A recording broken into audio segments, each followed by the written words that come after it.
Hi, subscribe to my channel Shobha Rana for more. I want to ask you the next thing now, which is about the acceptance of the new organ in your body. Organ donation के बाद जो आपने बताया कि नया organ से आपकी body resist करती है, it wants to fight it, right? But the functionality of that organ needs to be also restored. अगर आपने किसी और का हाथ लगाया या आपका liver लगाया, तो उसकी functionality को restore करने के लिए I'm sure it's a neurological condition also कि आपके mind में वो connections, वो neurons fire होने चाहिए कि या इसका ये काम था हाथ का। तो what is the team that is involved with you?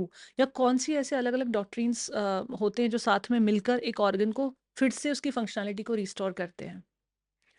Yes so इसमें लिवर ट्रांसप्लांट या किडनी ट्रांसप्लांट या बाकी ऑर्गन ट्रांसप्लांट्स में और हैंड ट्रांसप्लांट में एक बेसिक डिफरेंस होता है कि लिवर किडनी जो है वो ट्रांसप्लांट करने के बाद आपने ऑर्गन को ट्रांसप्लांट किया, उसके ब्लड वेसल्स और इन सबको रिस्टोर किया, तो वो ऑर्गन फंक्शन करने लगेगा फ्रॉम डे वन या इमीडिएटली। जैसा उसे परफॉर्म करना चाहिए वैसा। यस, सो लिवर का काम है कुछ एंजाइम्स प्रोड्यूस करना, कुछ सब्सटेंसेस प्रोड्यूस करना, तो liver will start producing that will make a dramatic change in the recipient immediately.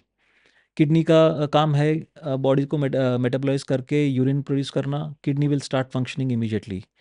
तो उन ट्रांसप्लांट्स में the heart will start pumping blood, right.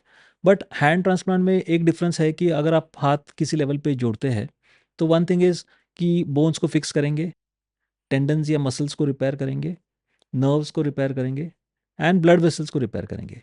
तो ब्लड वेसल्स का काम है कि आप ब्लड सर्कुलेशन आपने रिस्टोर किया तो that part will remain alive. But ultimately कोई भी मसल मूवमेंट जो होती है वो नर्व्स की वजह से होती है। जब वो नर्व रिकवर होगी तो वो मसल मूव करेगा and then the nerve recovery happens at 1 millimetre per day. Wow! Okay, so 1 to 2 millimeters per day on an average is the rate of nerve recovery.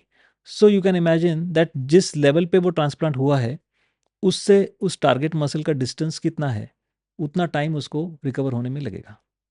तो in hand transplant what is needed is a prolonged rehabilitation या recovery. जैसे physiotherapy की ज़रूरत है, occupational therapy की ज़रूरत है, आपको कुछ स्प्लिंट्स इस्तेमाल करने होते हैं ताकि उंगलियों में स्टिफनेस ना हो, उसकी पोजीशन बराबर से मेंटेन रहे। जैसे जैसे नर्व्स रिकवर होते हैं तो आपको एक सेट ऑफ एक्सरसाइजेस रेगुलरली करने पड़ते हैं उन मसल्स को स्ट्रेंथन करने के लिए या उनको बराबर से फंक्शन रिस्टोर करने के लिए। तो that is the rehabilitation part कि that rehab can go on from 6 months to 2 years at a proximal level. जब एल्बो के ऊपर या शोल्डर के नज़दीक जब ट्रांसप्लांट किया जाता है तो उसको रिकवर होने में 1.5-2 साल भी लग सकते हैं, because that is the distance the nerves have to recover. तो that is the therapy part कि हैंड का फंक्शन जो है that will recover over time.